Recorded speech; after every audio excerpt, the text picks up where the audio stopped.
খানায়, জেলখানার বাবুর্চিখানায় কি রান্না হচ্ছে, কিছু কিছু আসামি হয়তো ওখানে গিয়া সহযোগিতা করে, তারা বলতে পারে যারা বাবুর্চিখানায় নিয়োজিত আছে।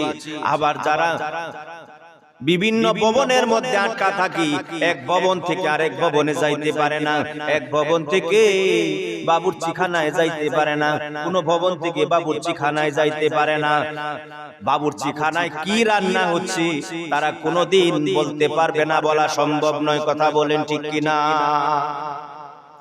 আমার ভাইয়েরা রে, আবার কিছু কিছু আসামির খাবার স্পেশাল আসামি, স্পেশাল আসামির জন্য স্পেশাল খাবার বাহির থেকে আসে। তার আত্মীয় স্বজন বা তার স্ত্রী বা তার মা বাবা, তার বন্ধু বান্ধব রান্না করে স্পেশাল ভাবে জেলের মধ্যে ঢুকায়া তার কাছে প্রেরণ করে।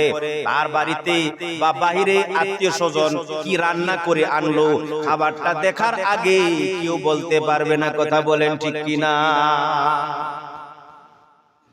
ইউসুফ আলাইহিস সালাম ডাক দিয়া বললেন, ইল্লা নাব্বাতুকুমা বিতাউইলিহি ক্বাবলা আন ইয়াতিয়াকুমা।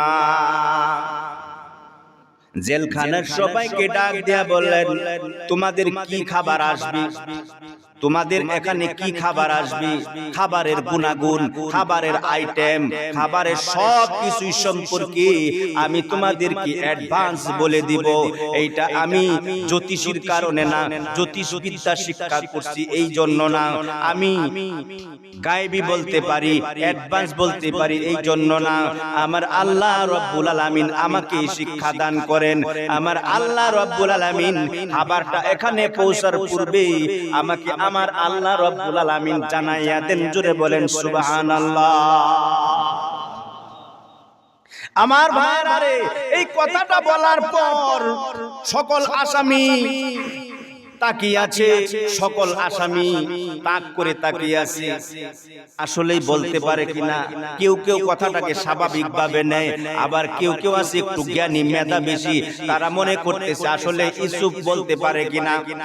ঠিকই ইউসুফ আলাইহিস সালাম বলতে লাগলেন, খাবার আসার আগে সবাইকে বলতে লাগলেন, আজকে তোমাদের এই খাবার আসবে, আজকে তোমাদের খাবারের গুণাগুণটা এমন, আজকে তোমাদের খাবারের সিস্টেমটা এমন, আজকে তোমাদের খাবারের আইটেমটা এমন। ঠিক ঠিক ভাবে একদিন না, 2 দিন না, 3 দিন না, প্রত্যেক দিন ইউসুফ আলাইহিস সালাম আসামিদেরকে খাবার আসার পূর্বে অ্যাডভান্স বলে দেন। জোরে বলেন সুবহানাল্লাহ। এক মুজিজা ভিতরে দেখায় আসলেন, আজিজে মিশরের অন্দর মহলে দেখায় আসলেন। দেখায় আসার কারণে আজিজে মিশর এবং আজিজে মিশরের সাঙ্গ পাঙ্গ যারা আছে, যারা কর্মী আছে, অফিসার আছে, সবাই জানলেন ইউসুফ আলাইহিস সালাম সৎ।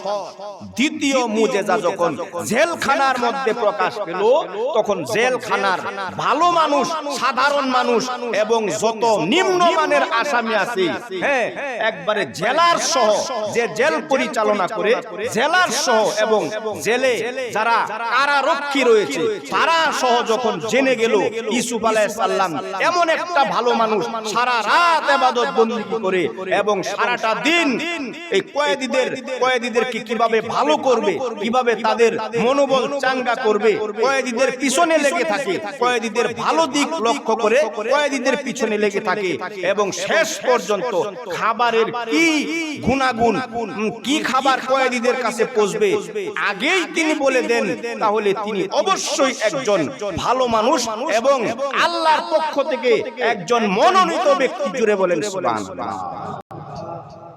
সবাই বিশ্বাস করে ফেলল এই মুজিজার কারণে। কথা কোন ঠিক?